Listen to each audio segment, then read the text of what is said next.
দিনভর ঘড়ি দেখার পরে আসলে রাত্রে ঘুমের মধ্যে স্কোয়াডটা দিয়ে দিছে এবং চুপচাপ নিরিবিলি কাজটা হয়ে গেছে। ফাইনালি আর্জেন্টিনার 26 সদস্যের স্কোয়াড আসছে। এখন কথা হয়েছে, আগের মতোই হয়েছে, যা হয়েছে তাই হয়েছে।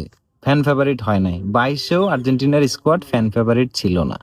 কিভাবে বলি, আমি তো আসলে এই প্রজেক্টটাকে 21 থেকে খুব ভালোভাবে ফলো করি। আমি ফ্রান্সের ফ্যান হইলেও মেসি সহ এই প্রজেক্টটা বড় হওয়ার পর থেকে বা গ্রো করার সময় থেকে এই পর্যন্ত, এই প্রজেক্টটা যখন এখন পরিণত বয়সে আসছে, আমি এই প্রজেক্টটার একদম কমপ্লিট সাক্ষী। আমি এই প্রজেক্টটাকে একদম শুরু থেকে স্ট্রাকচারাইজ দেখছি এবং এই সিস্টেমে স্ক্যালোনি নিজের পরিচিত প্লেয়ারদের ছাড়া বাকিদেরকে ফেভার করে না, যতই ইনফর্ম থাকুক না কেন। তার সিস্টেম, তার আইডিওলজি এক্সিকিউট করার মতো যারা আছে তারাই তার সেট আপ। 26 জনের সেট আপ, এখানে মাঠে খেলে 11 জন, বাকিরা ব্যাকআপ। কিন্তু অ্যাকচুয়ালি স্ক্যালোনির সিস্টেমটা ওইভাবেই কাজ করে। স্ক্যালোনির কোচিং প্যানেলও চেঞ্জ হয় নাই, তাদের আইডিওলজি চেঞ্জ হবে কি মানে, এবং এই 4 বছরে ফুটবলও খুব বেশি চেঞ্জ হয় নাই। তো সেক্ষেত্রে এখন অনেকের আক্ষেপ যে সেনেসি আসে নাই বা বুয়েন্দি আসে নাই।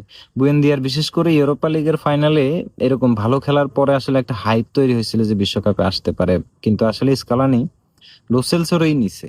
আর 22-এও লোসেলসোই যাইতো যদি সে ফিট থাকতো। বেসিক্যালি স্কালানির সিস্টেমে যে ভার্সেটাইল প্লেয়ার গুলা যারা অনেক বেশি অ্যাড করে তারাই থাকে, আর স্কালানি হচ্ছে সিচুয়েশন বুঝে, প্রতিপক্ষ বুঝে চিন্তা করে ট্যাক্সিস সাজায়। এবং এই যে ধরেন একটা স্ট্রাইকার আসছে, আমি যদি বলি লোপেজ মনে হয় নাম, খুব বেশি আমি চিনিও না, আমি আজকে তার প্রোফাইল ঘাটাঘাটি করলাম। তো আসলে এরিয়াল থ্রেটের জন্যই তাকে আনা হয়েছে। দুইজন মানে আর্জেন্টিনার স্ট্রাইকার তো লাক্সারি, এরকম ডাবল স্ট্রাইকার কারো নাই। এদের যে কোনো একজন অন্য যে কোনো দলে স্টার্টার, কিন্তু একজন বেঞ্চে থাকতে হয়।